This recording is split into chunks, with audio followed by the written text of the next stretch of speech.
Okay, so I'm going to try and share Jessica's side of the story from memory. So this is from memory. I didn't have a chance to speak to her beforehand, but because I'm basically wrapping this up, I'm just going to share what I remember. I don't know, I'm grabbing my face like that. But basically, what I was told from her was she met him online. He basically lied about his whole background and personality. And then he came out to visit, didn't leave. While he was here, some things that she noticed was that he was like extremely possessive and jealous. He would always try to access her phone, her computer, and she was open to it because she's just like proving to him, like, I'm not cheating. So that's why she was so open to it. But he would go through her emails, would go through her computer, would go through her phone, would go through her app, like everything. We'll go through everything on her phone. And if she even tried to look at his stuff, he would get very defensive and say that she couldn't look at it. Like, this is just stuff that was going on. So, that's basically how she met. Now, when he came out here, he was supposed to be coming to visit, and she went to pick him up, and then he just never left her place. Like, he just stayed there. And I think it was like a total of 8 months. And at that point, she had only been in the apartment for a couple months. So he came and just started squatting. Now, I did post the exchange, the internet exchange, I don't know, social media exchange, with the bartenders. And they were saying like he was out here for 2 years. Part of me wonders, was he already out here before she went to pick him up? I don't think so, because I spoke to somebody else who knew him before. Basically, he came out here, and to my knowledge, he wasn't out here before that. So maybe they just got him confused with somebody else. Maybe all black people look alike, because, you know, out in the Bay Area, we slim to none. So, yeah. So she met him that way. Now, what happened the night where everything just basically took a turn? It was 2 nights. So it started one night, led to the next morning, and then the night that he basically took it overboard was the night that he went to jail. So it started, let's say, Monday night. From Monday night, she had a friend who came out to the Bay and was coming, I think, from like LA or something like that. Came out to the Bay, and he was moving back. So she's from the Bay Area. I'm from the Bay Area. We're both from the Bay Area. I believe her friend is from the Bay Area. So he's moving back to the Bay. And she was basically just trying to help him out. He came up. She sent him some money for like transportation, but then she later went to pick him up to help him get some items from the store, like just toiletry items and stuff like that. She has a car. Trey doesn't, but she has a car. And she went and picked him up and was getting toiletries. Now, mind you, I said the boy's possessive and crazy, so he had her location. So he's asking her like where she's at, like doing all these things, clocking her. Mind you, he probably laid up in the bed with somebody else drunk. But he asking her, and she lied. So she said she lied because she was saying that he's so possessive and so jealous that even when it came to like her male coworkers, any male friends that she had well before knowing this boy, he would just take it too far or just wouldn't let things go. So she just didn't want to be bothered. So she lied, but then she went to take the friend back to the apartment or whatever. And then when she took him back to the apartment, he was still asking, like blowing up her phone. She's ignoring the call because at this point she just like, she don't want to deal with it. But eventually I think she did pick up, and she was just like, you know, she on her way back, or I can't recall exactly. But when she gets back, at this point, or either on the phone, she did confirm like she was out with her friend. And he was like, well, why would you lie? Why would you lie? She was like, she lied because he basically gets like this. You get like this, and you couldn't handle the truth, basically. And as they're arguing or whatever, he's accusing her of cheating. And at this point, I'm pretty sure he's already drunk and high on something. So he's arguing with her into like the early morning hours, like arguing with her. At one point, it got so heated for him, he punched a hole into the bathroom door. So then she tried to go to sleep because she has work the next morning, and so did he. But as she's trying to sleep, he keeps like waking her up. To my knowledge, I think he was hitting her, but not like hitting her, but hitting her to like wake up, like we're not done arguing, basically. And he kept her up all night. He was up all night, accusing her of cheating. And just the audacity. This man has cheated on her so many times, because all he did was talk about women when he was in the car with us. So I'm just like, he cheated on her so many times, and I'm just like, you have your nerve to be upset about it. Like, I just don't understand. But yeah, so he, even with the neighbor, she said that the neighbor was cool. Well, she was always kind of weird, but she became extremely weird after he hung out with her. And she was like, she don't know what happened between them, but when she asked him, he was like, oh, I'm so sorry. He did something to that neighbor. I don't know if he did something, said something, but she, at that point, I guess she became uncomfortable. She ended up moving. I don't think it was because of him per se, but she ended up moving and leaving the apartment building. But yeah. So he kept her up all night, and that's when I saw him. So when I saw him, he looked sick, and I'm like, "Oh, he got something going on." But she was just like, he just looked like that because he stayed up all night and was drunk and arguing with me, and drunk and high and arguing with her. I'm like, oh, okay. So I guess either when he was at work, this part of the story I'm not 100% sure. He was either at work or at this point he had already been sent home, because I was told he was sent home because he was sick. So I think he was sent home, and when he went home, he didn't actually go home. He went to a bar and got drunk, and walking around being a drunk in public intoxication, walking around being drunk and whatnot, probably hit up another bar, and then eventually went home.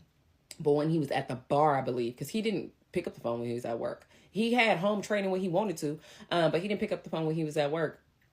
And he didn't vape when he was at work neither. He probably went outside, but yeah, he called her and was like, why haven't you called me today? Like, who have you been talking to all day? Still accusing her of cheating. And he was like, are you still going to continue to lie to me? Like, and she was just like toning his voice and like how he sounded. She couldn't take it. She hung up, and at that point she began to pack his stuff, which is why I think he was nearby at a bar, because living in the city and then getting to Oakland, like it's not a super quick trip to where you could come back in like 20 minutes. So yeah, she starts packing his stuff. At this point, she didn't know that he took her keys. Mentioned the whole key thing and the fact that he didn't have keys. She had made him some keys early on, but he kept losing them. So at some point, he didn't have keys, which is why he was blowing up her phone the night that I had picked him up from the Denny's so that she can let him in. But at a certain point, she was like, you're not waking me up out of my sleep anymore to come pick you up. Like, it's not a thing. So either you be here at a certain time or you don't get in. Go to your apartment in Concord, which is what he told her he had. Yeah, so he took her keys with the key fob and the actual key. So she didn't realize it as she was working from home. She didn't have to leave the house. So as she's packing, he walks in the door and he catches her with the bag and was like, do you really think I'm going anywhere? And basically just threw her down to the floor and started hitting on her. And just, that's when he just decided to attack her. So, you know, another DV warning. But if you've been following along at this point, you already know what's going on. But yeah, he started doing that. And she mentioned, like, you know, she emphasized she feels like he tried to take her life, in a sense of he strangled her 3 times. In one point, she did pass out. So he strangled her 3 times. She said he even tried to do some things like sexually during that time. She didn't go into detail with me because she was like, it's just like some sick stuff, basically. Because one of the issues that they had in the relationship was she didn't want to engage with him at a certain point anymore physically in that way. And that was something that I guess he became insecure about, which is why he was trying to do certain things to her in regards to that at that time. So that was something that was crazy. He was like restraining her and wouldn't let her leave, and the hitting her head on the floor. Like he was just doing a whole lot to her during that time frame. And she felt extremely helpless because she did call for help and nobody ever came. But when it came time for him to snap back into it, after he saw her bleeding and he's talking about some, oh, I deserve to rot in jail and all this BS that he's saying to her, like, oh, I'm just a terrible person. I'm so sorry, Jessica. I'm just so sorry. Like, I'm just doing all the fake crying stuff. Not a tear ever came out of his eye. I'm positive. So yeah, so he was doing all that. And then eventually he got on the phone with the police or with the dispatcher. And she was like, she was in so much pain. Like, she was in so much pain. She didn't even think that she could move. Like, her body, she was scared. 1, she had brain damage. 2, she was like, he had beat her up so bad she didn't feel like she can get up or move. But she was like, at some point, you know, she's still trying to reason. Like, at this point, she fighting for her life. So she's still trying to reason with the man. And then the dispatcher was taking so long and she was so scared that her injuries were severe that she was just like, just call an Uber. Because they were close to a hospital. Like, a hospital was probably a few blocks away. So she was like, call an Uber. So he called an Uber, and she was like, somehow she found the strength to get up, but she said it took a lot basically for her to get up and be able to go to the car. As they're headed to the car, he went to grab the knife. He said that she had it and she attacked him, but he grabbed it on the way out the door. She said she had no clue what he was going to do with that knife. But with her feeling like he tried to take her life by strangling her, she didn't know if she was going to make it to the hospital, basically. So she did end up making it to the hospital, and then that's when they had found the knife on him and they chased them and the police did all that. I'm going to also read the incident report next, but that was basically like her portion of the story. But I'm going to do a part 2 to this because there was a little bit more information that I think is important. Okay, so part 2 of Jessica's story. So when she made it to the hospital, they separated them and she was getting all these tests and whatnot ran on her because she was just so scared, you know, as to what had happened and if he did any like permanent damage to her physically. And so she was just, you know, going through the tests, going through the motions. And he was separated at this point, so she didn't really know where he was. But the police ended up coming, and I think they came and questioned her, and then they ended up finding him. Then the cops told him that they had to like chase him down because he ran. And initially she said she didn't want to press charges, which is part of the reason why I feel like they don't take her seriously now, is because she said, you know, at that point she was still dumb and she felt bad for him. It to an extent like kind of pitied him. She also was still kind of in love with the version of himself that he told her. And this was the first time that he took it this far. So I think she was still holding on to pieces of him that she thought to be true. So she didn't want to press charges. And they noted that, they took that down. And they gave her like information for like advocates and whatnot. After the fact, she did want to press charges, and she was trying to do so. She got the advocate, and she was doing the restraining order.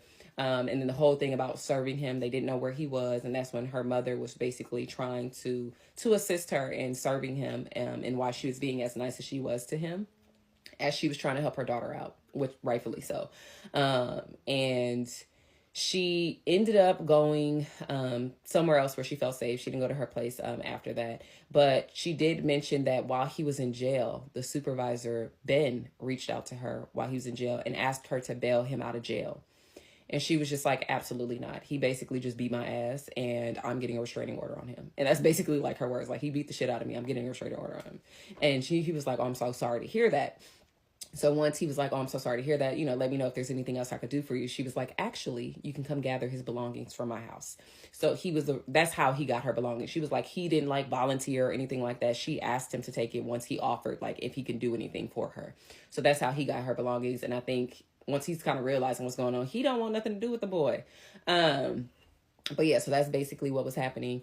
And then when it came to, after the fact with the whole security guard thing, he ended up, after I picked him up, he went to her house again, and the security guard told him he had to leave. Luckily, she wasn't there. So even if he would have made it into the building, she wasn't there at the apartment complex that she was staying at. Her lease was up. So, you know, after the lease is up and something happened over there, he don't know where her address is at this point. But I still don't think he's allowed to go to that building. But that was something that occurred after the fact. And she was just saying, like, she was trying to get all this stuff done. At one point in the story, I'm just trying to give more perspective from what was happening on her end, because I'm pretty sure I basically told my end, and I told you when we discovered things. But she also discovered while she was still at the apartment before her lease was up that he was trying to use her Verizon account to set up like internet in his phone. So he is not truly sorry. He is trying to use any and everything when it comes to this girl. And I think part of the reason why is he was able to get a lot of her information because she was being like a loyal girlfriend and just kind of proving her loyalty to him, that he was able to acquire her information, which is how I think he got her credit card information to add to his Apple Pay.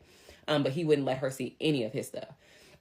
Not only that, he said he did IT and all this stuff and he knows how to do coding. How true that is, I don't think it's very true because he has yet to land an IT job, to my knowledge. But she said at one point he was doing like all this weird like coding stuff on her computer. So she was like, he probably was monitoring her in like a weird way, because he felt like she had talked to her friend. And I think at that point she did speak to him again, after she had helped him get some of those toiletries and they argued about it that night. I think she did speak to him again, before he came back to her house and did what he did.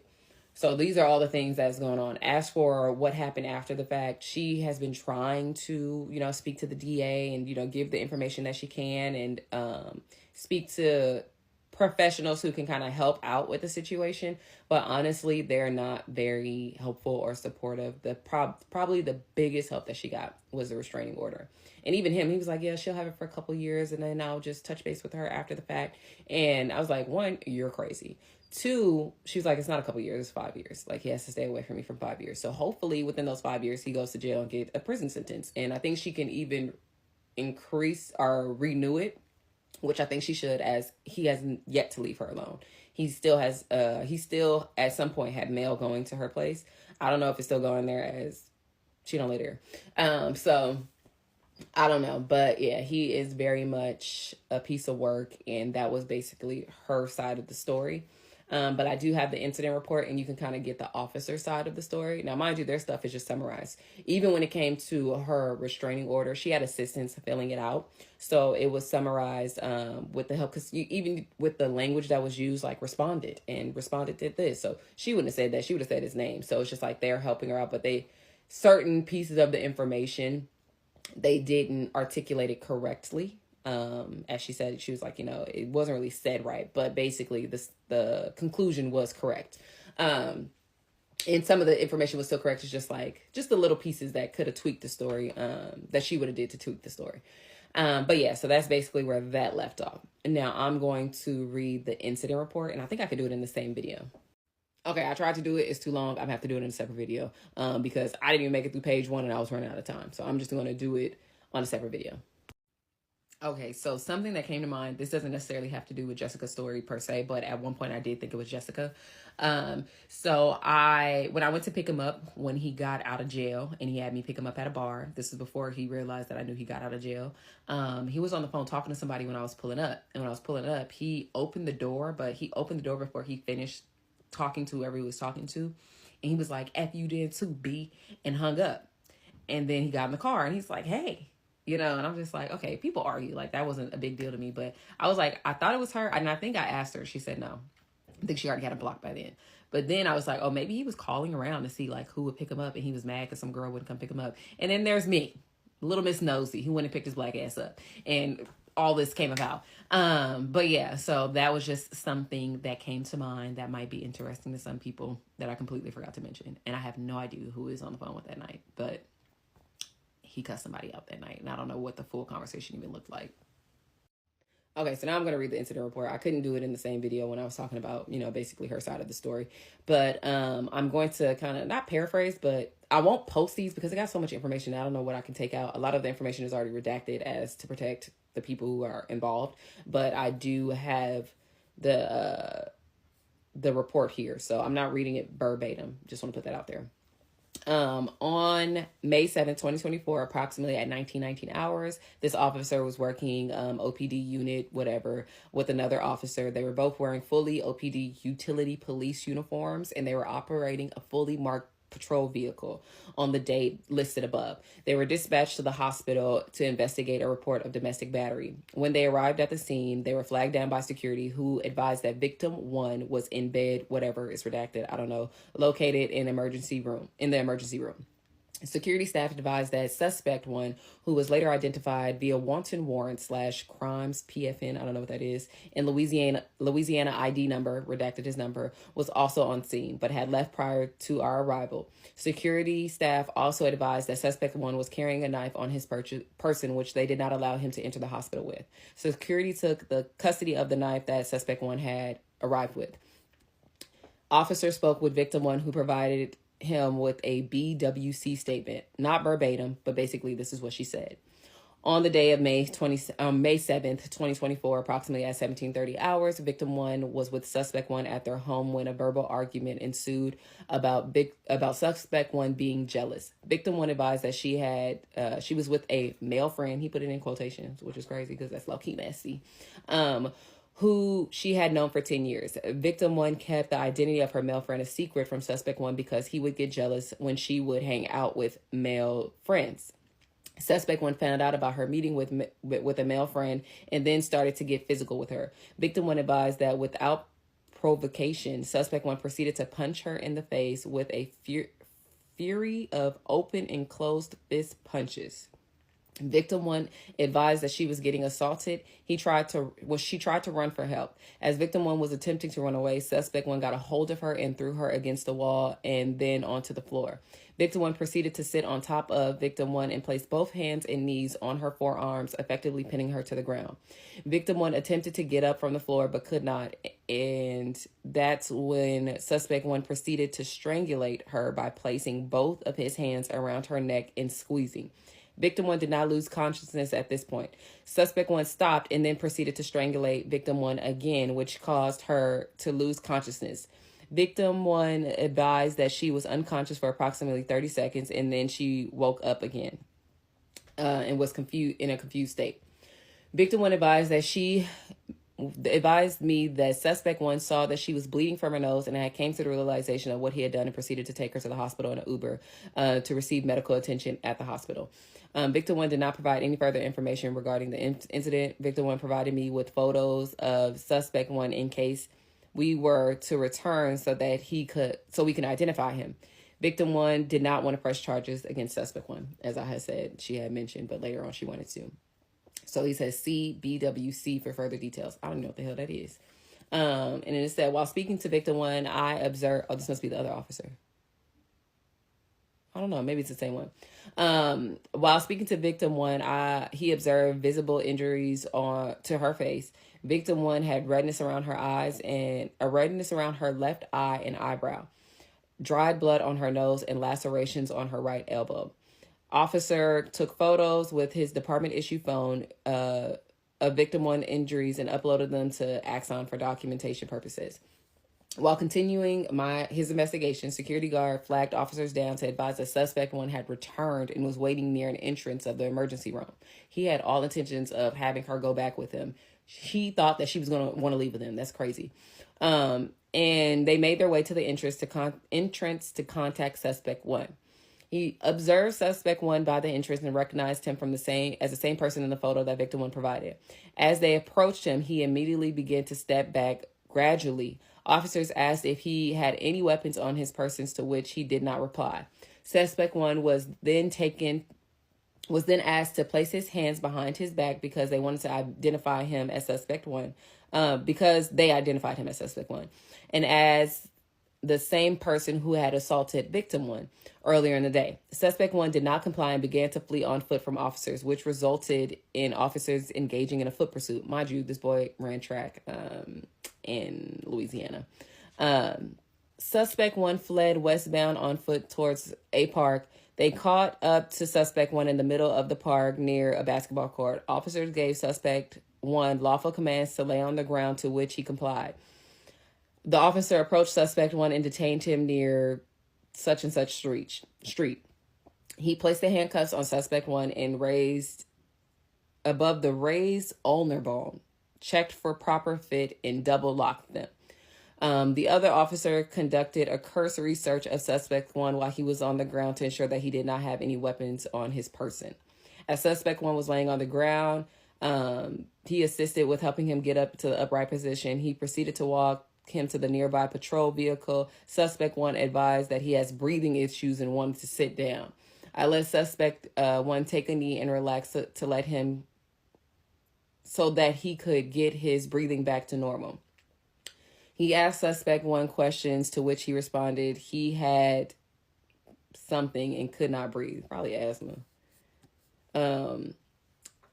Flack, I don't know what that is, arrived on scene to assist. The ambulance arrived on scene to assist with suspect one with medical attention. Suspect one advised that he no longer needed medical attention. Okay, so the officer walked suspect one to the rear of the patrol car, conducted a full search incident to arrest, and did not locate any concern for officer safety. The hospital security called OPD and advised they had the knife that he was carrying. So the sergeant was on scene and went to pick up the knife and brought it back to the officers on scene. Later turned the knife in, which was a 5-inch serrated steak knife with a black handle, to the property section of evidence. The sergeant spoke with victim one on scene and provided her with a BWC statement. Suspect one advised sergeant that victim one stabbed him with a kitchen knife and showed sergeant the 1/2-inch superficial scratch on the base of his left arm. Suspect one did not want to press charges against victim one. The knife that the sergeant recovered was turned into evidence, but the cut is not consistent with how sharp the recovered fully serrated knife is. A judge granted an emergency protective order for suspect one. I provided victim one with OPD contact card and domestic violence resources. The officer transported him to Santa Rita jail without incident. Closing summary. So this is basically what the summary was. On the day at this hour, victim one and her boyfriend, suspect one, was at the house where the verbal argument occurred. Suspect one was being jealous.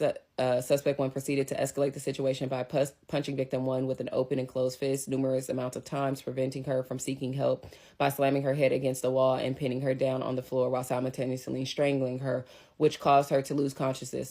Suspect one actions were direct violation of penal code, whatever, inflict corporal injury on cohabitant, and then penal code, I think that's what it stands for, whatever, false imprisonment with violence, and then penal code something else,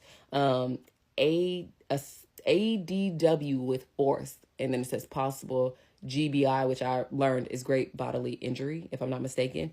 So that was basically what happened when it came to the officer side. That's what's in the incident report.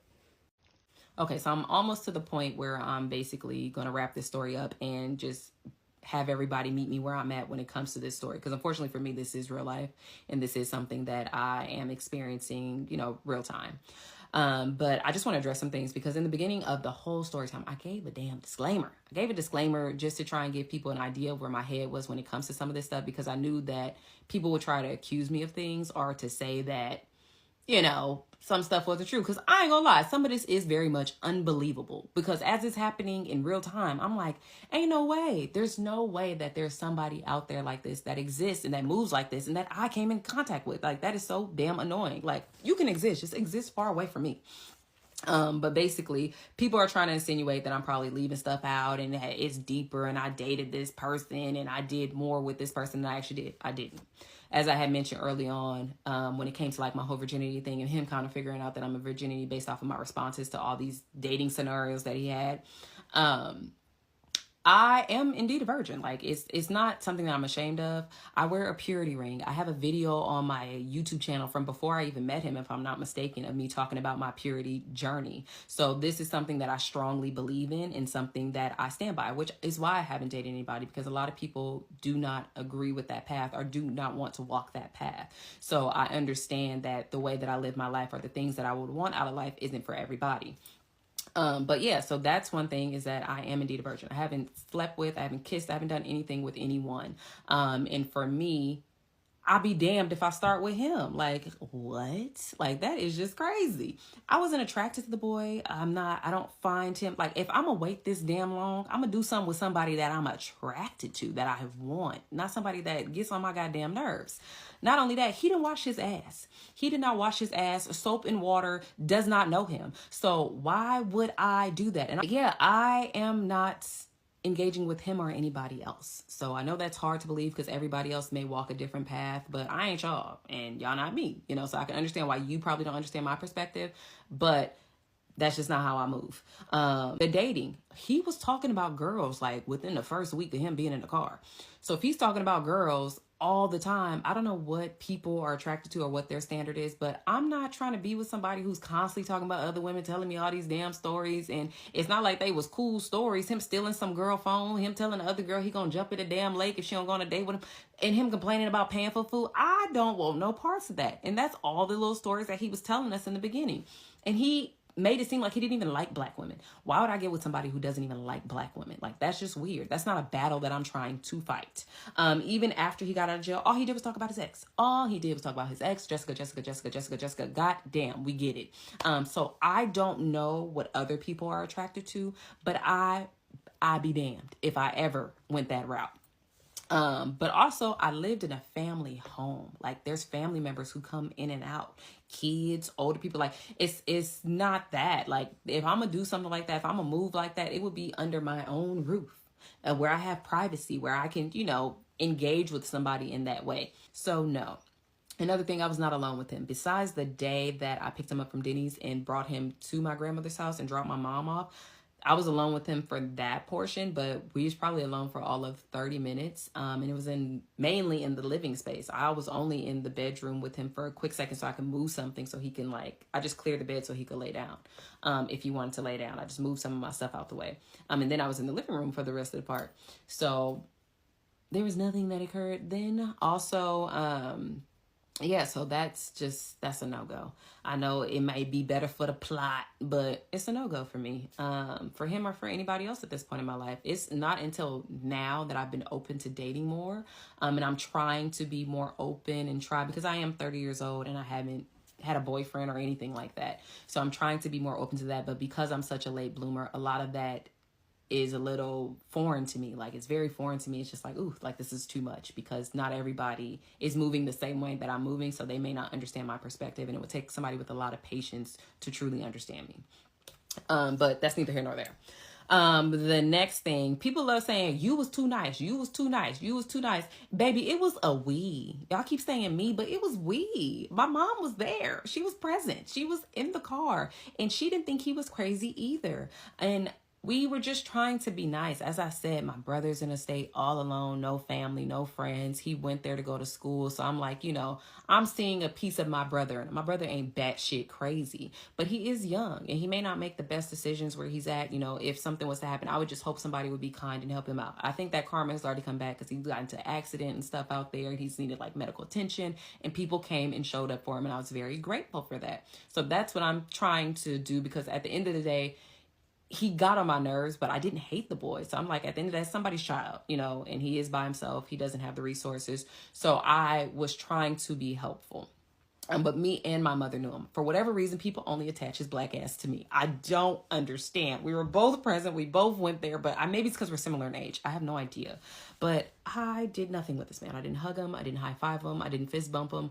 Nothing. So I don't understand. Another thing, yeah, they kept saying we was too nice. Also, when we would engage, we would be in group settings, like with my cousin. She probably was alone with him more, but she was in like the common area where there's a camera. Like, there's a camera in the living room. They wasn't in the bedroom, or they would be in the kitchen, but it was common areas. So that's different.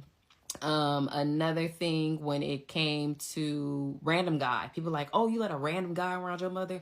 She was with it. I don't understand what y'all wasn't listening, because she was with it. It was for a carpool. We were carpooling together. And as they was having conversations, I think she kind of pitied him, and she was trying to be like nice to him. I didn't pity him. I found him annoying, and I was still trying to be nice to him, because I'm like, maybe I'm just overreacting, because he hadn't done anything to me like malicious or on purpose at the time, but I just found him to be annoying. But I'm just like, you know what? Be kind. We're carpooling together. Don't create weird energy in the car. It's just kind of my mindset. But he wasn't random at that point. We had been carpooling for like 7 to 8 months, almost a year. And I'm assuming where my mindset was with it is that there was a background check. The industry that we work in, my previous jobs and whatnot, it's all the same industry. Background checks are crucial. So I'm thinking, if he's really like crazy, it would have showed up on the background check. But I didn't really think too much into it. That was my logic. But clearly I wasn't educated enough on what the process looks like, because he came in through a temp agency. So I still don't know to this day what that looks like through a temp agency. But being that temps could be there for 1 day, they could be there for 2, they could be for a week, they could be for a year. Like, I don't know how far they take it when it comes to a background check. So that's why I didn't think the boy was crazy. And I also, pitied him. I saw a little bit of my brother in him. That was my mindset around it. And I just don't understand why people don't get that. When it came to kicking him out, people are like, why did y'all feel comfortable with him going down there? I didn't feel comfortable with a goddamn thing. But we had to weigh our options, and we had to be strategic and smart about the next step that we took, because one, none of us is going to jail for him.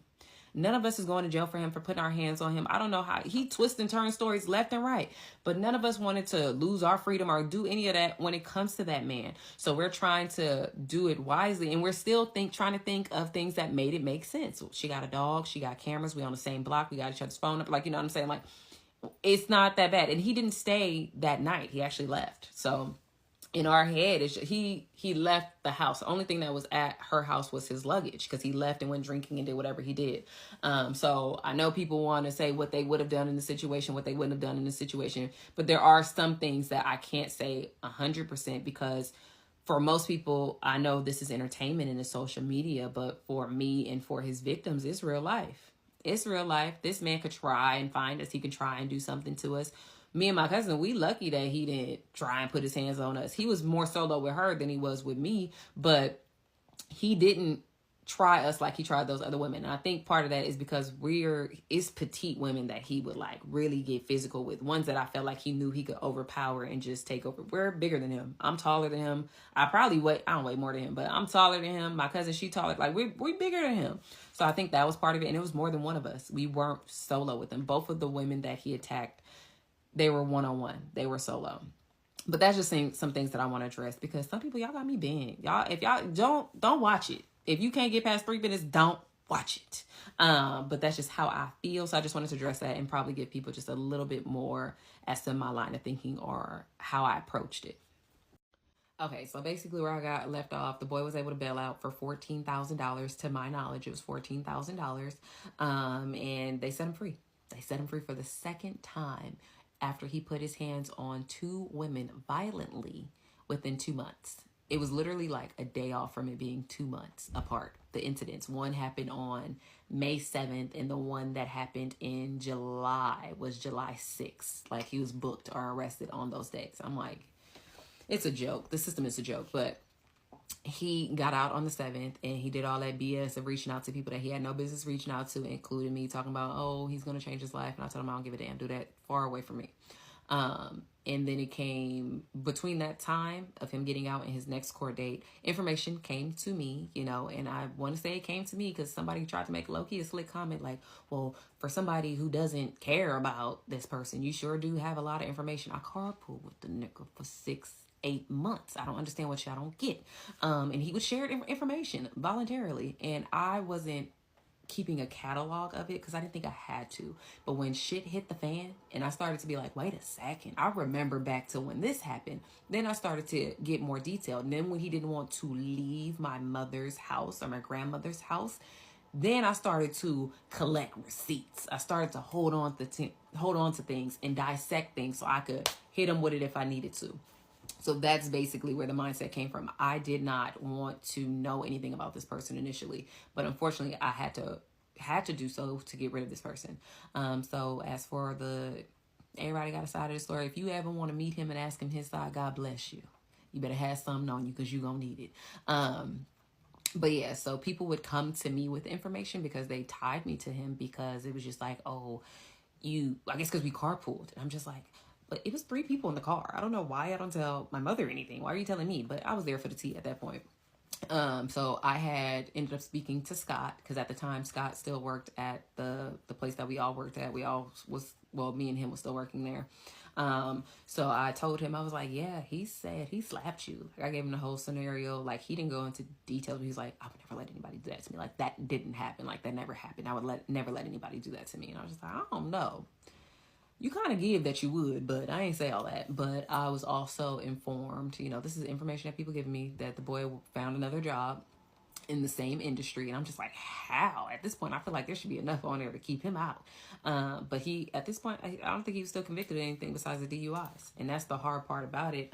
We had found out that he had multiple warrants in multiple states. Now, I can't really verify this as I've never laid my eyes on it, but this is more so what people was telling me, like, multiple states, like Texas, I think was one of them, Arizona, like he has warrants in multiple states. So I've been told. I know for a fact he has warrants in Louisiana. Well, I won't say for a fact, but that one I hear more like during the court proceedings and stuff, Louisiana. And now he has warrants in California.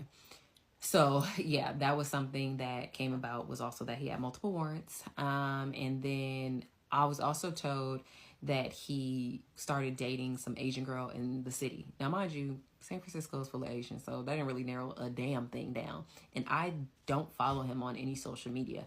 I followed him on Instagram, but I blocked him. Quick, fast, and in a hurry. So I did end up blocking him, so I don't follow him. So I don't know, all his other social media handles. I was able to find some of them. But apparently he posted a girl on social media. So that was something that somebody told me. But they couldn't be that descriptive either because they didn't have like a photo or anything. But I didn't ask to see one. I ain't gonna hold you. But yeah, so that was something else that I found. Now, one thing I forgot to mention, my cousin used to always be like, he sell booty. He sell booty. That was her favorite thing to say. Well, besides calling him a crackhead. She used to call him a crackhead, a wino, said he sold booty, called him immature, would call him annoying. Like, she would call him everything. She also called him a granny chaser because he always was going for like older women. So she would call him a granny chaser. But she definitely said he sold booty, which I thought was her funniest one yet. But that was basically like things that came about or just things that I feel like is relevant. So it came time for his court date. So from July to October, he was free. And this is just when like little stuff was coming my way. So I'm like, okay, court date comes in. I'm listening.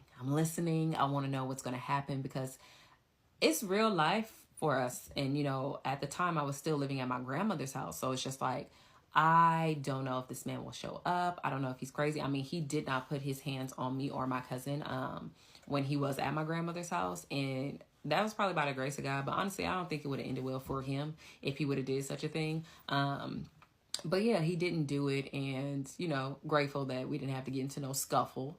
But I just didn't know if he was just going to turn up and just do something weird. So I was hoping that they would finally arrest him or take him into custody. But yeah, the court proceedings started and the guy is calling his name. The judge is calling his name multiple times. So they kept calling and they kept pushing it back, kept calling, kept pushing it back because he wasn't showing up. He didn't show up. So then eventually they called his name again and his like lawyer popped up and he was like, oh yeah, I'm representing him too. And he was like, well, where is he? You know, I called him 3 times. He was like, oh, he said he was here, but he had to go back to work. He was like, I called his name 3 times. He's like, oh, well, maybe he was standing in the wrong area. Honestly, if you want a lawyer, you get one like him because he was defending everything. It was like, God damn. But he was like, yeah, he was here, but he had to go back to work because he said nobody ever called his name. He said, I called his name 3 times. The judge was very adamant. He called his name 3 times. He was like, you need to get him back here because he needs to show up in person. So he's like, oh, okay, I'll see if I can get him back here. So he was somehow like, he came back, but he was like, oh, I was able to get him on a video call. And judge like, he needs to be here in person, but then proceeded to do the hearing. And I'm just like, I'm gonna need you to stand 10 toes down. Cause if you would have stood 10 toes down, it probably would have saved a lot of people some energy and some grief. But basically he started to do it and he's going through it and he was like you were supposed to be here, and he's looking at, he's like kind of like, why is this boy free? Like these charges, he should not be free. I don't understand why he is roaming free. But not only that, it came about that he was also arrested in San Francisco a few days before his hearing, and he was released again. And he said, because the guy was like, oh, what? So he bailed out? And he was like, no, he had his lawyer correct him, like, no, I didn't bail out. They just, they let me loose. They cut me loose, basically. Now, I don't know if he said the charges were dropped or what, but that's what he said. And the guy was like, okay, whatever. You didn't bail out. You got out, but you basically shouldn't be free. You need to come and turn yourself in because this was supposed to be an in-person one and you need to come and turn yourself in. So that's where it left off. So I'm like, oh, yes, they probably going to finally arrest him. Because at this point, he said he had a job. You know where the boy worked. So why? I don't understand. So he issued a bench warrant, but clearly I don't think anybody took it seriously. So I'm hoping that bench warrant goes, oh, but it didn't. Nothing really came of that. And after that, it was just kind of like hearsay. I carried on with my life per usual, as I was always doing. But then about a few weeks ago, it came to my attention that the boy used my grandmother's address to bail out of jail. Not only did he use it to bail out of jail in Oakland, he used it to bail out of jail in San Francisco. And at that point, that was the last goddamn straw. I told his black ass not to use her address. He decided to use her address. And then at that point, that's when I'm like, okay, yeah, okay, no more. Nope, can't do it. So I found out when it comes to bail that if they're looking for you on a warrant, because they have active warrants for him. I think it's like 2 in Oakland, I think 2 in the city. I really don't know, but it's multiple warrants. So they have warrants for him and they're looking for him. So I found out, well, I don't know if they're looking for him, but they should be looking for him because he got a bench warrant, but they have warrants for him. And I found out that he basically used my grandmother's address for bail. So I'm hot because I was told for the bail, the only way to remove his name or remove the address from the bail or the warrant is for him to be arrested. So I'm like, crazy. But not only that, that if they wanted to, they could just come in your house and just look for him. And I'm like, hell no. Y'all not about to go into my grandmother's house and disturb anybody who lives there and just create havoc. So I was like, no, this is a problem.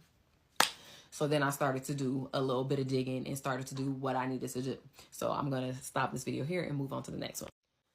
So after finding out that he used my grandmother's address to bail out of jail in San Francisco, I keep wanting to say the city, in San Francisco and in Oakland, I'm just like, oh yeah, at this point, he got me all the way bent. Actually, he had me bent. Let's start there. I know people think I'm just so naive and you're just so nice, so nice. You live and you learn, okay? But I also have people in my ear, oh, well, he's okay. And I'm just like, ugh. But anywho, after figuring that out, I start calling the bail people because I'm trying to figure out who did he bail out with. Like, I'm calling, I'm trying to figure it out.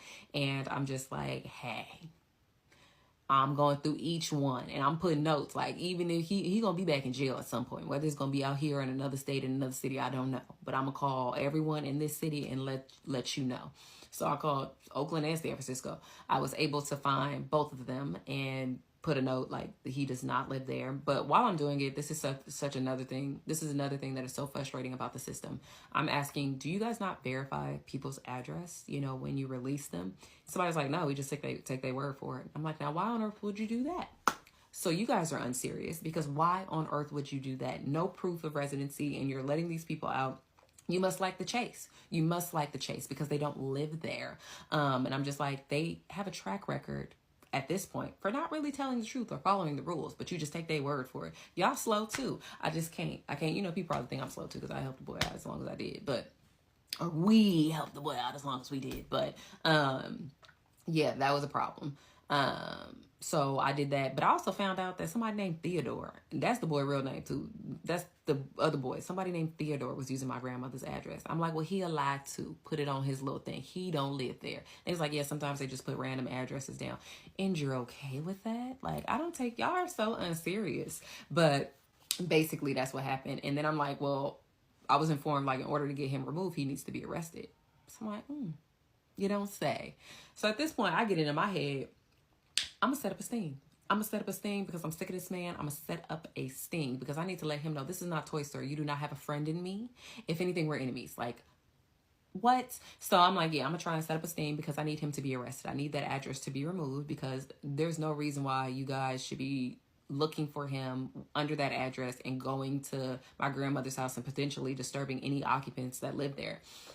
So I'm just like, yeah, no, this isn't going to work. Also, I don't know if I ever mentioned this, but my grandmother passed away like almost 2 years before I initially met him when he was at my job when we first started carpooling. She passed away 2 years before that. So I know I kept saying my grandma. I know y'all probably like, where's she at? She had stage 4 cancer and she ended up passing in her home. It was hospice day. Like, it was very intense and a very traumatic experience. So we were already grieving that. So we really wasn't trying to have it with him. So it was just annoying. But yeah, I don't know if I mentioned it. If I did, hey, mention it again. But yeah, so I'm like, okay, at this point, I'm setting up a sting. I'm sick of this man. I'm setting up a sting. I need to see him in cuffs. I need to see him go to jail. I'm setting up a sting. It's going to have to happen because you have played in my face for a long time. And not only that, I've asked you very nicely to just disappear, just fade to black. You know what I'm saying? But you don't want to listen. So at this point, let the judge call me. Let the DA call me. Or I'm up there with receipts and I'm singing like a canary. So you should just let me be. But no. So I ended up coming up like with this whole scenario. I was just like, okay, I'm going to just say I went to therapy because I feel like anybody who's engaged or interacted with him or crossed paths with him, you going to need some therapy. I've been trying, but they've been airing me. But whatever. I'm like, you going to need some therapy. So I was like, I'm just like, I went to therapy. I'm working on forgiving people. And this is, if you are down to have a conversation, then let's have a conversation. It's basically where it was coming from. So I was like, hey, Trey, hope all is well. And then I said, I said, hopefully this is still your number. I'm reaching out to you as I have been going to therapy. And one of the things I have been working on with my therapist is forgiving people who I feel have wronged me. You're one of the people on my list, of people who I feel have done me dirty. I'm open to having a conversation with you about the ways in which I feel like you took advantage of my kindness. Holding grudges serves no purpose in my life. If you are open to it, let me know. If not, I can put you back on the block list, basically, and move on to the next person. If I don't receive a response, I will take that as a no and just put the block back on tomorrow. Damn. And then he said, you deserve that much. Sure. Now I'm writing paragraphs. He writing barely a sentence. But I don't give a damn. I kept going. Trying to see, can I get this fish on the hook? I said, okay, I would prefer to have the conversation in a public space, like a Starbucks or a cafe. I believe a public space will help me stay calm. Texting is personally too much for me. I don't want anything to be misconstrued. If that doesn't work for you, that is fine. I can move on to the next person and maybe revisit this portion of my forgiveness journey at a later time. He was like, interesting timing. Phone call. And I said, interesting timing, ? I said, I'm assuming you still got some shit going on per usual. I said, I don't mind a brief phone call, but I prefer not to go into details as I believe it will hinder my journey. I said, I've been working hard to heal and forgive. I should have put a period and I should have, don't blow it, right? So then he didn't like call or anything. I thought he meant he was going to call in that moment, but my phone goes on like do not disturb after that, and it'll just go straight to voicemail. So I was just like, my phone goes on do not disturb at 9:15, because I think I texted him at like 9 o'clock or something like that, or 9:05. And I said, clearly you're not interested. And I'm starting to feel like this was a bad idea, but at least I can tell my therapist I tried. And I gave him peace sign. He was like, tomorrow would be best. So I said, I'm assuming you mean in the city, as I work in the city, but I have plans after work, which I did have plans after work. And the city is where I still work. And I said, we can try during lunch hours if you're in the city. If not, I can do it on Wednesday as I work from home, and would be able to meet in Oakland. I ain't really giving out my work schedule, but I got to say something. He said, I live in San Diego. Has to be a call. Bold-faced lie. I know he ain't in no goddamn San Diego. But he said that, and I was like, nah, I don't think that's going to work. I said a phone call would probably get out of hand, which is why I'm trying to meet in a public area to make sure that the conversation stays civilized, but it's cool. I said, I'm not pressed. Hopefully you don't ruin any lives in San Diego. I've extended my olive branch. If I have a change of heart, and I put probably won't in parentheses, I will let you know. He was like, something doesn't seem right here.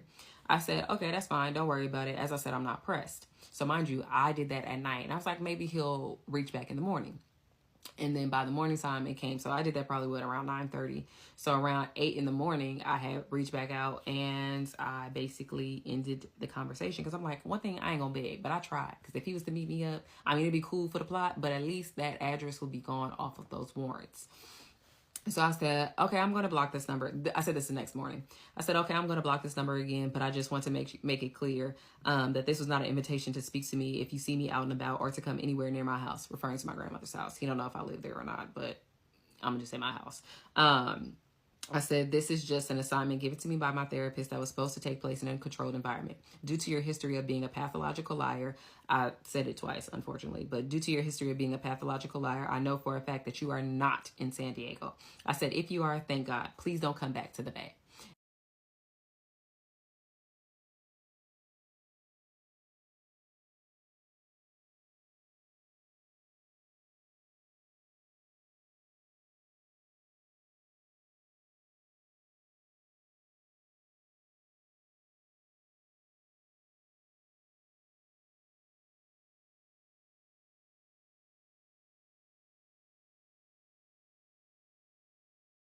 And I was told after that, apparently he sent me some nasty message after, but I had already blocked him, so I didn't see the message. And I really don't care to see the message, but apparently he tried to cuss me out, but I don't give a damn.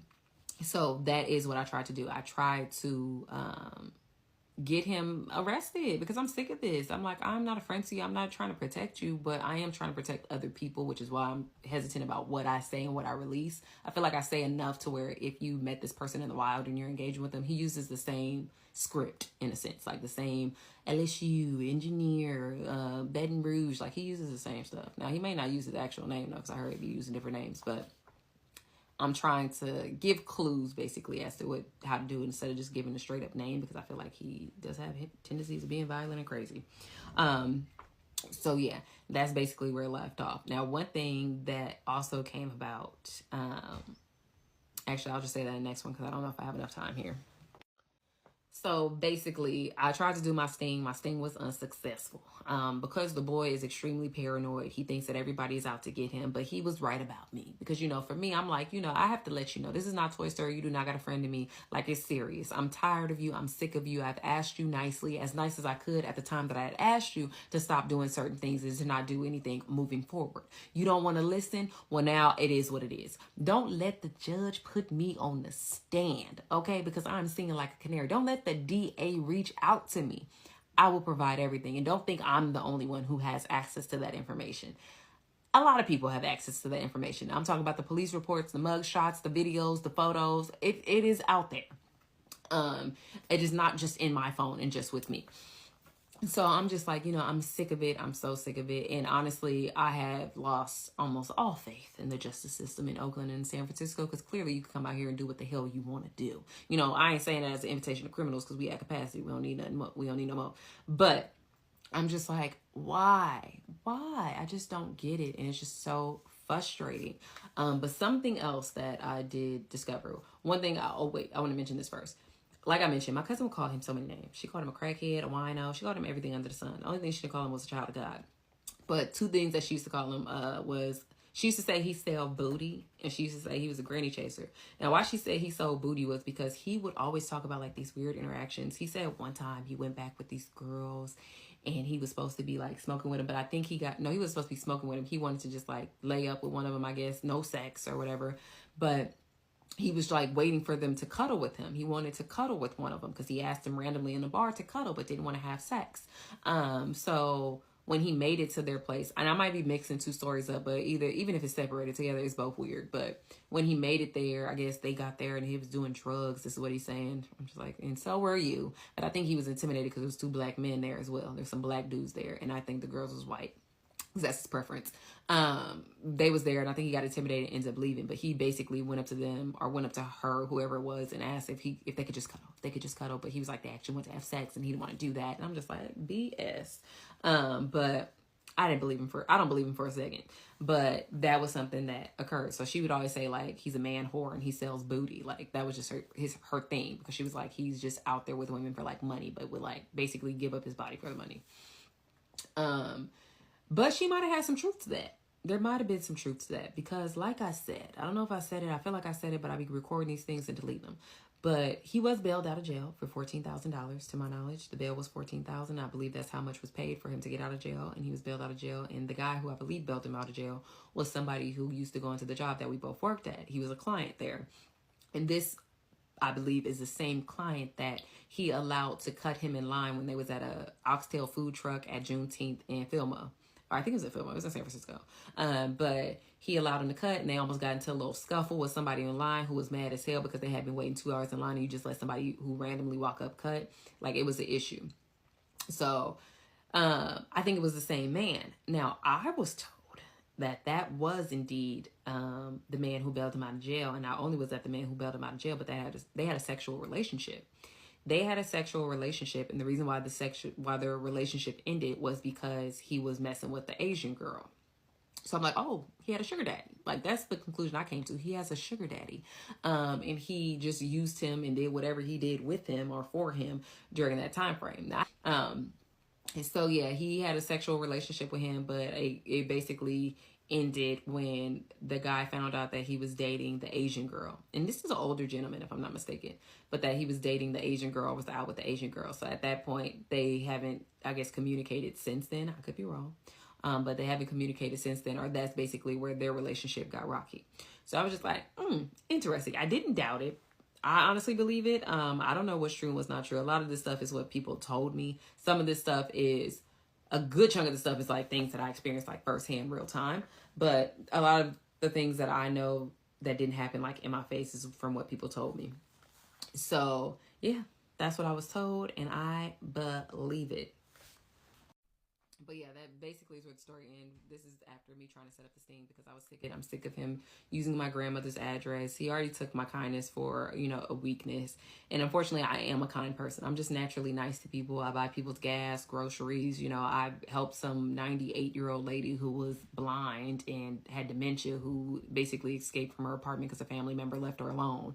And I spent a lot of time to basically try and find a family member for her because nobody else seemed to care.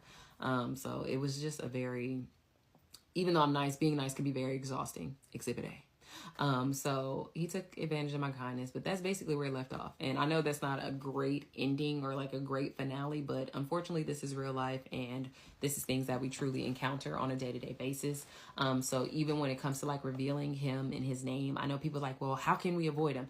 When I initially said, for women in the Bay Area to beware about, this person, I was thinking more along the lines of just giving his MO. Like he does the same ish, like all the time. He says the Louisiana, he says the computer engineer. He loves to say that he works in IT, the music producer, like all this stuff is the same. He's from Baton Rouge, Louisiana. I don't know if he lies to people about where he's from. Well, he do, because he lied to the lady, say he was from London and he worked in IT. So it's hard to really pinpoint, but he's pretty consistent for the most part with the things that he tells women, to my knowledge. I haven't spoken to too many women that he spoke with, but that was more so my idea when it comes to identifying him. I don't want to just blatantly say his name. It's partially because I feel like I don't want there to be legal ramifications when it comes to just saying his government name. Also, I don't want people to try and dissect and figure out the different characters in the story because they just want to live their life too and wipe this person clean of their memory. But I'll describe him a little bit, I guess. He is about 5'7", 5'8". If you meet him on a dating app, he's probably lying about his height. But he is not 6 feet like he would love to be. He is chocolate. I believe he's darker than I am. Complexion wise, he has a goatee, but you can easily shave that off. And he has like a little bit of hair at the top. I wouldn't even call it curly, but he has a little bit of hair at the top. And he has this goofy smile, but it's not like, I don't know, I can't really describe his smile, but that's basically kind of like what he looks like. But yeah, I will say the name that I gave him ain't too far off from, may not be too far off from what his actual name is. But then again, I don't think he always uses his name. So I am a firm believer that unfortunately he's probably going to take it too far before the legal system takes it seriously. And that's only if he doesn't skip out and leave the state. Because he said he's in San Diego, which I believe is a bold-faced lie. I would love if he would leave, but then I feel bad for his victims because then they get no justice for what happened to them. And I think they would prefer for him to be locked up so they know they won't cross paths with him. But it's like, it's a catch-22. It's like, I really don't know what the outcome will be or what the end result will be when it comes to this individual. But I wouldn't be shocked if he comes across the news because he did something, he took it too far because nobody ever took what he did seriously. So far, I haven't heard that he's been locked up, but I check inmate locator as often as I can and just go from there. But if I get any updates, I'll definitely share it because people still give me information and I still find out things whether I want to know or not. So I will do what I can. If you feel like you may have spoken to him and you want to compare notes to see if we talking about the same person, we can do that. Give me his name and I'll let you know if we are talking about the same person. But other than that, I'm moving on. The whole point of this little TikTok thing was not for me to talk about this man, but after that was the last straw. I'm not familiar with TikTok. I don't have a lot of followers, so I ain't pressed. If you just came for the story, that's where it left off at. Unfortunately, there's not a real ending to it, but that's where it left off at. If you don't want to follow no more, that's fine with me. But I'm going on a trip. I'm going to London. I'm going to Paris, and that's what I'm focusing on next. Unless something else pop up about this crazy man. That is basically all I have, but I'm going to post a few more videos of like what happened the night that I kicked him out and just videos that I feel like still paints a picture. Because when I was describing stuff, because my cousin, she's seen it all, and she'd be like, you was describing him to a T. Girl, you don't understand. I was around this person too much. But yeah, I'm going to post that. But you might see some little, if you want to stick around, you might see a little bit of travel, a little bit me getting ready because I've been on the internet looking like this for too damn long. It's time for me to wash my hair and get ready for my trip. So that's what I'm doing. If you stuck around this long, you're a trooper, but that is all that I have at the moment. If anything else comes up, if anything happens, if he approaches me and tries to do anything to me, I will put it all on blast at that point because you're messing with my safety and I don't appreciate that. But that is all that I have. So.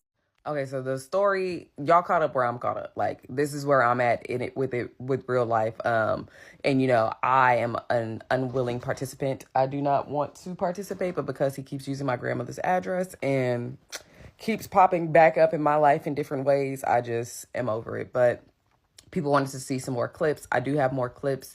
I don't know all of them that I'm willing to share, but I do have clips from the night that we were arguing with him in my grandmother's living room, telling him he had to leave. One of the clips, he's asking me, was it really that disrespectful? And I'm like, is it respectful anywhere? And I told him, like, you know, I'm being nice to you and you're taking advantage of my kindness. I was just trying to lend you a little bit of a helping hand. That's one video. The other video is, I told him, you know, pick a hotel or a motel. And he just like talking slow and doing all this dumb stuff. And he sniffs his drawers. And you can see me like take a step back because I'm like, one, they stink. I smelled you when you flagging them and waving them around. So for you to just inhale them, it was disgusting to me. Another one that I have is him trying to tell me to calm down. I'm like, you ain't gonna calm down a damn thing. Like, stop telling me that. It's not gonna work. And I think another one, he's like asking me like, so if this was a circle, just started talking about random stuff. Like, if this was a circle, so then I responded with something. But it's mainly me just yelling at him. But I'll put it in there anyway, just so you guys can see. Because at that point, I was fed up. I had enough. And I know everybody thinks I'm so nice, or you were just too nice, or we had to be friends. I'm just a nice person. I don't have a lot of friends. And it's not because I can't make friends. It's just, it's exhausting to have a lot of friends. But we were never friends. I was being nice. My family was being nice. It was a group effort. And unfortunately, he took advantage of my kindness. You live and you learn. But I'm just going to insert some of those videos. My living room is yelling at a half-naked man who brought a stranger into my fucking house. And did shit in here that nobody else does. And we probably have more of a right. Is it respectful to anybody? Is it respectful to anybody? I don't know how your household would operate, but I wouldn't want somebody who I'm trying to give a little lending hand to.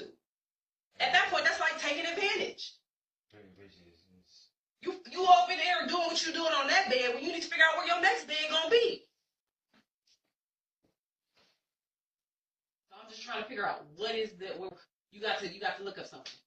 Hotel, motel, something.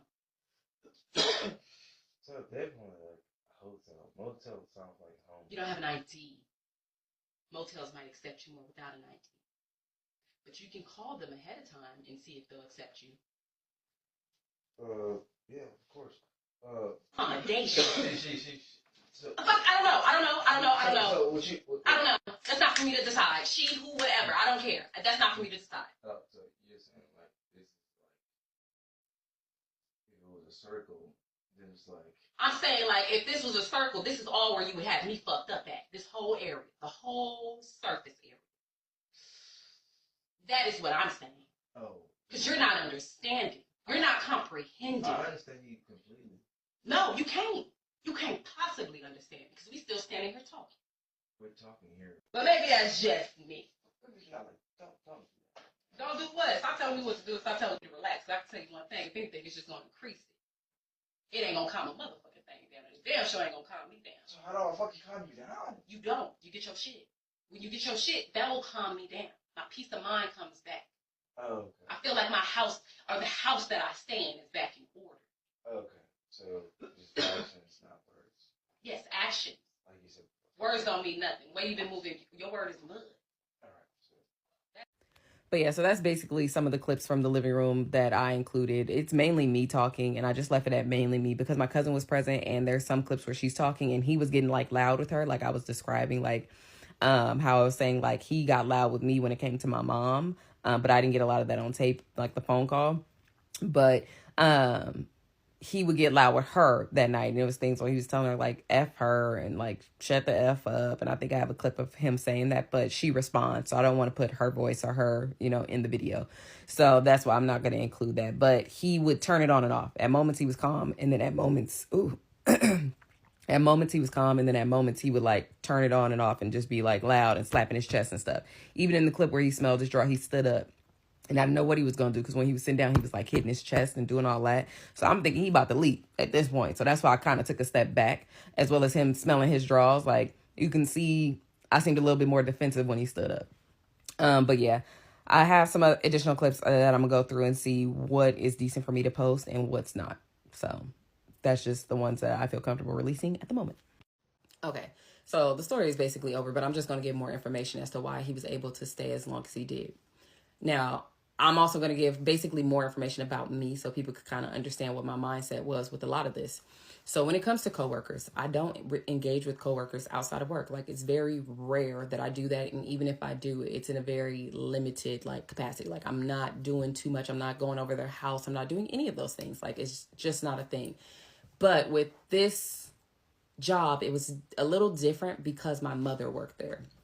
And although I don't have a bad relationship with my mother or anything like that, I think the fact that I am her child, there are boundaries that she just didn't understand initially, especially in the work environment. So for example, my YouTube channel, I don't tell people about my YouTube channel. Not walking down the street. Any of the followers that I have there, they were just organic. They just came, they found the video, they related to the video, or they saw something that they like and they stayed. I never advertised it. I never told anybody. If family members found it, they just happened to find it. And I don't even know how a lot of them found it, but they found it. So when she was telling people, that made me uncomfortable in the beginning, because I'm like, stop telling people that, because I don't share that information. Another thing that she would do is like, just tell some of my business. And although it's simple stuff, it would aggravate me because I don't do that. Like, I don't tell people where I'm going when I'm going off of work and where I'm traveling to. I just don't tell them, because people start clocking me. I don't like people clocking me and pocket watching me. I don't do that. So that was very frustrating. And eventually I had to have a conversation, because it's just like, please stop telling my business. You got other kids. Talk about their business. Don't talk about my business as I work with these people. I think initially she was a little defensive, because it's just like, she already does this stuff, I guess, but I don't be present. I don't be present, and I don't work with the people that she does it to. So that's the part that I think was frustrating in the beginning. So not only that, I believe that my mother is a people pleaser. I feel like she bends over backwards for people, which is why people are like, oh, you're too kind. I think that's just in her nature to be a people pleaser. And because she's that, she tries to make me that. And she doesn't see it that way, but that's how I view it. And because of that, she'll do things that she doesn't notice that kind of falls in line with that. So for example, when it came to him being in the car, I was annoyed quickly. Between the vaping and the being late, like, I was annoyed, but we had already started the process, and I feel like it's kind of hard to end it, but I'll get back to that. So when we're in the car, it's like, oh, well, be nice to him, because I would ignore them. I would put on my headphones a lot of times. I wouldn't engage, because I feel like it's just better for me to distance and not engage than for me to say something and be mean, because at the end of the day, he hadn't done anything crazy to me. It was just, I take it as we have different personalities. You're immature, you're annoying, and it's not right. But I'm like, just because you move like that, it doesn't necessarily make you a bad person. We just don't mesh well when it comes to personalities. So I'm just like, I'm gonna keep my distance. But when I do, I get the be nice. Oh, I think he wants to go with you. Oh, I think you hurt his feelings. Like, this is what she's saying. And it's just like, I don't care. We're just here for carpool. We started this, and unfortunately I find that it's kind of hard to end it. So that's what I mean by somebody being in my ear. Because at that point, then I start to second guess, like, am I doing too much? Am I actually being mean to this person? I don't want to be mean, because I'm not a mean or malicious person. I don't want to make people feel small. But I also sometimes can't help my reaction when stupid things occur. So that's why I just try to keep my earphones on or whatnot, because stupid things were occurring too much. So yeah, that's some of the reason why I feel like she was in my ear. Now, this is just my perspective. I believe she would probably disagree, but this is my perspective. Now, when it comes to the carpool thing, people are like, oh, you did that for carpool? First of all, carpool is expensive, okay? But at some point it started, and I'm like, well, how do you just end that? Do you abruptly end it and have like awkward interactions at work now? Because at that point it seems personal. Because why are you ending it? Because it was working in a sense of, we got the cheaper carpool and we was able to leave the house later, which was the main reason why we were doing it. And then when it came to gas money, I've never asked people for gas money. I feel like if we go into the same destination, it's not necessary. The only time it would be necessary is if we went out the way to get him. But if we were going out the way, we would have never started the carpool. So he was along the way of us trying to get onto the bridge. So it wasn't an issue. But I also have not a bad habit, but I have a characteristic, I guess, of not wanting to ask anybody for anything. I don't like to ask people for anything, and I'm just not one to do that. So I just do things myself, and I've always been that way. So because of that, I think that is another reason why you wouldn't catch me asking him for anything. But at one point, he sent his gas money one time because he was late, and I think he felt bad, because I think he felt like the animosity in the car, because it's just like, who, you really pushing it? But he ended up sending gas money, and I was just like, whatever, we use it towards gas. But I never asked for gas money. Now, when it came to the dynamic of my cousin, so this is my perspective, and I don't want to say it because I know y'all think I'm trying to distance myself from the boy. Oh, she don't want nothing to do with it, which is why I'm trying to make sure that I don't include so much of what she has going on. Like, I won't include screenshots. I might read the messages, but I won't include screenshots. But this is just an example of how she is as a person, which is why she moved the way that she did. She is somebody who kind of worries a lot and is a bit anxious when it just comes to what some people may consider everyday things. Or when he came to my grandmother's house, where we was all at, she I think felt some sort of responsibility for him, because we all viewed him as young and immature. But with him leaving at night and stuff, and she's being worried, she worries, and she thinks, downtown Oakland is just crazy. So she felt like something was going to happen to him, and she didn't want to be like held responsible for it. And she felt like if he's here, we would be looked at as responsible for something bad happening to him. Mind you, he's grown, but I feel like that was the mindset where her concern came from. So she would say things like, oh, she would always try to inform me or loop me in to tell him to do things or to, reach out to him. When it came to the time that she called me in the shower about him feeling some type of way of us waking him up, I would have never known that information. He would have never told me. I would have never known that information. He didn't call me. He didn't say anything to me. I didn't know until she told me. And even then, I didn't want nothing to do with it. Like, I don't care. And I know people think we were friends, but I was not friends with them. But even with one time she reached out to me, was like, oh, he seems really bad today. He's by a body of water. Maybe you should call and text him. I did not call and text him. I don't care. I feel, it's unfortunate that's what he decides to do, but I don't care. So I never reached out to him. Or even when we went to the gym. When we went to the gym, I showed her the screenshot of the class that we signed up for. And she was like, oh, maybe you should invite him to help his mental health. So I'm just like, okay, I'm going to be nice. I'm going to invite him. So I invited him. And then that's kind of what led to Santa Cruz and whatnot, because we spoke about it when we was traveling from the gym. And he made it seem like, I was like, oh, I want some oysters. And then they all was down for it. So then we went to get oysters. And then we talked about Santa Cruz. And then he was like, he would want to go. So I'm like, okay. So he came with us. But other than that, I didn't engage with him or her for the most part, because when I come home from work, I go into my room. And when I'm on the weekends, like, all my family, I was like the shuttle bus. When I went somewhere, everybody wanted to go. So he can go and participate if he liked. It wasn't really any beef with me with him, because he kind of stayed below the radar while he was at my grandmother's house. Like, it wasn't like he was in my face or constantly asking me things. Like, he would do that more with my cousin. And that's why I was trying to emphasize, like, I feel like their relationship was different. Like, the way that they would talk to each other, the text threads, the fact she would block him like at least twice a week. I didn't block him until he texted me when he got out of jail the second time, talking about he gonna be a changed person, all that. This is after I found out the boy's crazy. I don't want nothing to do with this. Now that I am informed, at this point I wasn't well informed, but I'm informed that you lie and you lie bad. I don't want nothing to do with you. Not even in the slightest, not cordial, not associates, nothing. Like, I don't want anything to do with you. So when that stuff would happen, that's kind of like people being in my ear. Also, when he first came to my grandmother's house, when he was first at my grandmother's house, he was only supposed to be there for 2 days. After everybody heard his story and his sob story, everybody's coming to me and asking me, oh, where's he going? What is he going to do? Does he have a next place to stay? And I'm just like, I don't know. I never asked him. But because of that, then it's just like, okay, maybe I am being unreasonable. Now, my issue was I probably shouldn't have told them what my plan was. Because I was like, you know what? I'll pick him up. Partially because I wanted to know what happened, because it just wasn't adding up. I thought it was the butcher girl. I didn't know he had a girlfriend. It said cohabitant. It said it was weapon use. I'm like, this doesn't sound like the person we've been riding with. From what we've learned from this person, this doesn't sound like the person, which is what made me want to know what happened. But even when it came to that, I let them know that I was just going to say that my friend is coming in a couple of days. So that way he knows, like, he has to be gone. But because I let them know that, and they knew that she wasn't truly coming there, I think they were just like, oh, well, what is he going to do? Like, they were concerned. So because of that, asking me and doing that to me, it sounds like you want me to have him stay. Like, you're asking me like I'm responsible for this person. So that's what I mean by guilt tripping. They may have a different perspective. They may not agree, because I feel like at this point, everybody wants to distance themselves from him. And I can understand it. But when I'm saying certain things, I'm trying to make it clear. I was not romantically involved with this person. I was not his friend. I was just too nice. And unfortunately, I gave him a lot more grace than he deserved. And that is what got us into the situation. But it wasn't just my decision, is what people is missing. Okay, so I'm going to read a text thread so that you can kind of get an understanding of how they would talk to each other. It was like siblings, and this is what they would do on a daily. Like, they would just argue, and she would let me know when he got on her nerves, and she would block him, and I didn't pay it no mind for the most part. Sometimes I would listen to what she would say, because it would be entertaining. Like, the way she would story tell about what happened, it would be hilarious, because it wasn't that he was funny. She was funny as hell when she would tell her stories.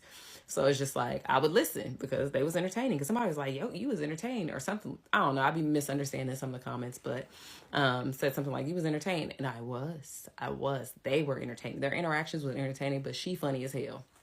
But basically, she sent me a message when he got on her nerves. So she was like, he is literally calling me to cook waffles from scratch because he doesn't believe in microwavable foods have nutrients. She said, I don't even cook for myself, let alone him. She said, today is the day he's about to starve. So check his ribs when you get back. He's blocked again. So she said, check his ribs when you get back, because they used to laugh at the song Plies, I Got Plenty Money, because in the lyrics he said, take off your shirt, I bet your ribs showing. So that was one of the lines. And she would make that comment a lot when he was like hungry and stuff like that. So I said something to her, like, I'm guessing the probationary period is over, LOL. So then she sends me the screenshots. So in her phone, she had 2 phones. In one of her phones, she had him saved as Baby OJ. And in the other phone, she had him saved as Norbit. So she texted him and was like, you're extremely lazy and it's annoying. She didn't show me any messages beforehand because I believe he called. But she was like, you're extremely lazy and it's annoying. Ask AI how to cook. We all get our asses up and go to the grocery store to save money. You need to do the same and stop being so needy. You a grown-ass man and not the first man to not know how to cook. Teach yourself or find alternatives that you can put in the microwave. You're literally a man-child. She said, cooking is a luxury that a woman should do for her man, her child, or the elderly. Not some random man whore who, with baggage, meeting randoms at a bar and asking them to cuddle. This is how I kind of found out about that. And she was like, I would suggest not cooking if you don't know how, so you don't burn down your free hostel room, and go to the grocery store today and get some microwavable foods. Now, don't ever call me to burn pots and pans for you again. The fuck? Like, that's what she said. So then she starts sending, she gonna say, I don't want to ever talk to you about you anymore. Pay me, then maybe we can talk. Until then, refrain from asking me for anything. Bring something to the table. So mind you, like I said, he would always talk about himself. And she probably got way more of it than I did because they engaged more. But even what I got was too much. So that's why when he was trying to get pushback, like, oh, she's just trying to use this for entertainment, I was like, did she come to you and ask you this stuff, or did you offer the information up to her? He was constantly going to her and talking to her about all his problems. But then she started sending him screenshots of photos. So she sent him instant grits because he loved grits and kept asking her to make it. And I don't think she even knew how to make grits until he came. She sent him microwavable waffles. And then she sent him TV dinners. And she was like, start investing in your future because I'm not. It's cheaper to get it delivered. Now, mind you, when he told her he didn't believe any of those food had nutrients, he was doing that because his girlfriend, his ex-girlfriend that he ended up putting hands on, she was like that. She don't like to eat processed food. She's vegan. She tries to be very health conscious when it comes to what she puts into her body and what food she eats. So that's why he was doing that. And I think he was low-key trying to have my cousin replace what his girlfriend was doing. Now that I'm thinking about it, but maybe that's just an assumption on my end. But then the messages continued. She said, your ass can go to random bars buying drinks and paying for Ubers. You can take a trip to the grocery store or get it delivered. Or bring something to the table for us instead of having your hand out. You act like a smoothie is a problem, but want me to wash your clothes and cook your meals. I'm not your woman, Negro. Figure it out. And we was all arguing basically in the living room when it was time for him to leave. He was like, you always want stuff. You always trying to like use me for money. Mind you, he always bragged about money. And he was always like fake offering to buy stuff. So that's how he ended up buying the conside. I didn't want anything, but she ended up getting something. So then she would just like throw it out there every now and then because he always said he had money and always made it seem like he was going to be generous. So she had asked him to bring her smoothie one time because he was out and about and he just didn't want to bring it. So that's why she was saying, you acting like a smoothie is a problem. But she was like, that was basically her perspective. And she said she blocked him when she sent it to me, but then I guess she unblocked him because she sent him a message after that. It was like, clean the outside of the house and I'll cook for you. So she's like, she's basically bargaining. So then he gonna say 2 things. After she sent all that, he said 2 things. And then she put a question mark. She said, before you leave, you're going to be a man because this ain't the movie Baby Boy. Step up. So then he started to list his things. He said, 1, I get what you're saying, and it's not that deep. You can just say no, not attack my integrity. 2, you don't have to bargain with me if you want me to do something. She said, I was being nice. The answer has always been no. It's the principle. You ask people to do things that you wouldn't do for them. You have no integrity to attack. He said, you're still doing it. She said, ask me something again, and it's going to be the same reaction. Bye. The offer no longer is available. So she was like, I'm not going to cook for you anymore. But basically, That's how they would talk to each other. But even when he started to list his things, like when he said, I get what you're saying, and it's not that deep. You can just say no and not attack my integrity. He had a crying, laughing face. I think he liked her arguing with him. And she would give it to him. Like she was quick with it. She would come for him each and every time. So it's just like, I think that is a good example of their dynamic and how they would go. I don't have access to all their messages. This is just a text thread that was shared with me in the time that it was happening, because she would offer up this information whether I asked or not. But sometimes I was willing to listen because it was entertaining. This was entertaining. I thought it was entertaining. Okay, so I am going to read one more message, as I feel like this is a good example as to what I would receive when it came to her sharing information, even though the last one was like that. But sometimes it was just like a paragraph and she'd just tell me something. This is a good idea as to how she would deliver it. A lot of the information she would deliver it, as well as you'll see like she pinpoints a lot of things that I said was occurring or happening. So first off, she starts it off with good luck, buddy. So if anybody remember when he first called Scott to bail him out of jail, that's what he said to him. But basically she said, good luck, buddy. The comedy club was the last straw, passing the communication torch to you, his office buddy. I'm gracefully bowing out from this circus. If Jessica is considering a restraining order, I might just end up being a key witness. He's gone off the deep end, and his story's getting darker by the minute. This breakup saga turned into a daytime drama, and I did not sign up for a starring role. No longer playing the supportive mother figure. I'm hitting the eject button. He's blocked. No messages, no drama, just me and my invisibility cloak. If he asks about his looks again, I'll just hand him a mirror. I'm like, girl. And I just look at it and laugh. Ain't nothing I can do. She said she's passing the communication torch to me, as I didn't communicate with him like that. She was like his office buddy, because I told him we just worked together. She said if Jessica's considering a restraining order, so at this point she was, but we didn't know how serious it was because he downplayed it. So he was just saying she was considering it, like she doesn't have any scars. She basically has no case. She doesn't, so he's just feeding us whatever. And I wouldn't say we believed it, but we didn't question it.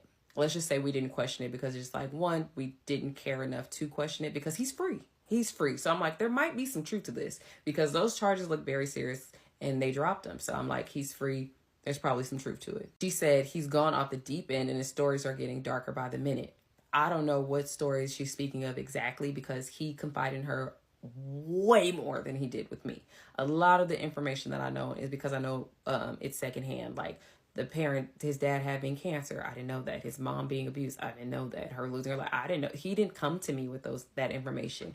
He went to other people and it came to me. And a lot of it, he went to her and shared that. But we ended up confronting him about it and he agreed that those things were true and like tried to say those things were true. The only things that was told to me specifically was things that was in the car. Things that came after, like about his life, was mainly told to my cousin.